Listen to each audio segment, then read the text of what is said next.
Assalamualaikum warahmatullahi wabarakatuh. Nama saya Muhammad Teteruhoni. Di sini saya akan menjelaskan terkait dengan tugas sekolah paralegal di sesi yang ketiga, yakni terkait dengan perceraian dalam Islam. Baik, jadi berakhirnya perkawinan sesuai dengan Undang-Undang Perkawinan tahun 1974 ada tiga. Yang pertama yakni karena kematian, lalu yang kedua karena perceraian, lalu yang ketiga berupa berasal dari keputusan pengadilan. Baik, perceraian dapat terjadi karena alasan-alasan berikut ini. Yang pertama, salah satu pihak berbuat zina atau menjadi penjudi serta menjadi pemabuk dan penyakit lainnya yang sukar disembuhkan. Lalu salah satu pihak meninggalkan pihak lainnya selama 2 tahun berturut-turut tanpa adanya alasan yang sah karena ataupun karena di luar kemampuan lainnya. Lalu salah satu yang menjadi penyebab yakni salah satu pihak mendapat hukuman penjara 5 tahun atau lebih. Lalu yang keempat, salah satu pihak melakukan kekejaman serta melakukan penganiayaan berat dan membahayakan pihak lain.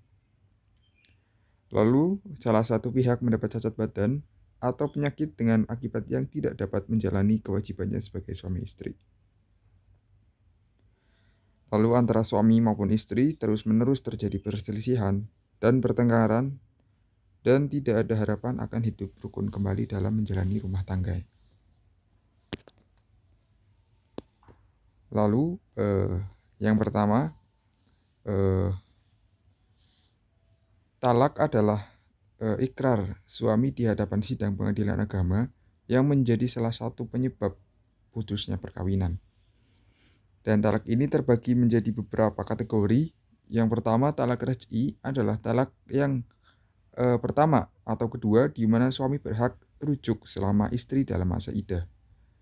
Lalu yang kedua adalah talak bain sugro, adalah talak yang dilakukan maksudnya talak yang tidak boleh dirujuk akan tetapi boleh akad nikah yang baru dengan bekas suami meskipun dalam masa iddah. Lalu yang selanjutnya talak bain sugro ini meliputi talak yang terjadi qabla al-tuhul, dalam kata lain pasangan suami istri yang belum pernah berhubungan badan sebelumnya.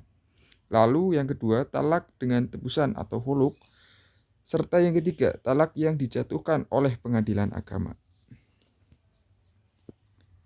Lalu yang kategori selanjutnya yakni talak bain kubro, merupakan talak yang terjadi untuk ketiga kalinya. Dan talak jenis ini tidak dapat dirujuk serta tidak dapat dinikahkan kembali kecuali apabila pernikahan itu dilakukan setelah bekas istri menikah dengan orang lain serta kemudian terjadi perceraian ba'da al-tuhul atau pasangan suami istri yang telah berhubungan dan memiliki anak dan masa habis iddahnya.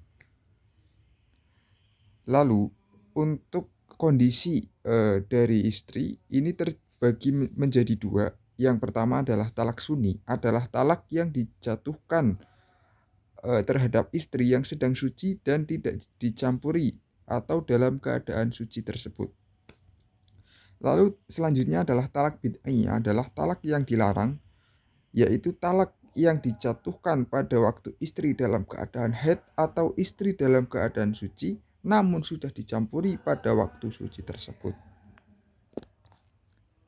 Lalu tata cara yang selanjutnya yakni dengan melakukan li'an.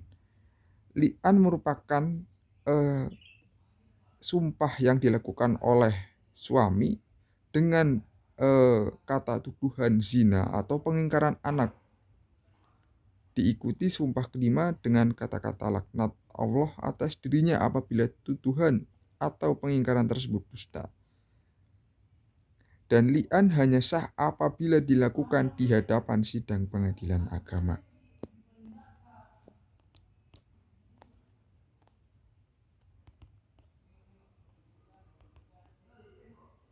Lalu selanjutnya adalah perceraian yang diajukan oleh istri. Dalam Undang-Undang Peradilan Agama biasa dikenal dengan gugat cerai. Gugatan perceraian diajukan oleh istri atau kuasanya pada pengadilan agama yang daerah hukumnya mewilayahi tempat tinggal penggugat, kecuali istri meninggalkan tempat kediaman bersama tanpa izin suami. Dalam hal tergugat bertempat tinggal di luar negeri, Ketua Pengadilan Agama memberitahukan gugatan tersebut pada perwakilan Republik Indonesia setempat.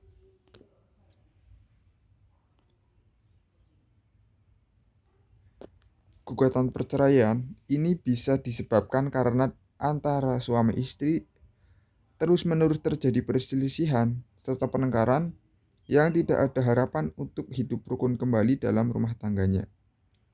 Dapat diterima apabila telah cukup jelas bagi pengadilan agama mengenai sebab-sebab perselisihan, pertengkaran, maupun tindakan-tindakan, dan setelah mendengar kedua belah pihak beserta keluarga yang dapat dijadikan sebagai saksi dalam sidang pengadilan agama tersebut. Sekian yang bisa saya sampaikan. Wassalamualaikum warahmatullahi wabarakatuh.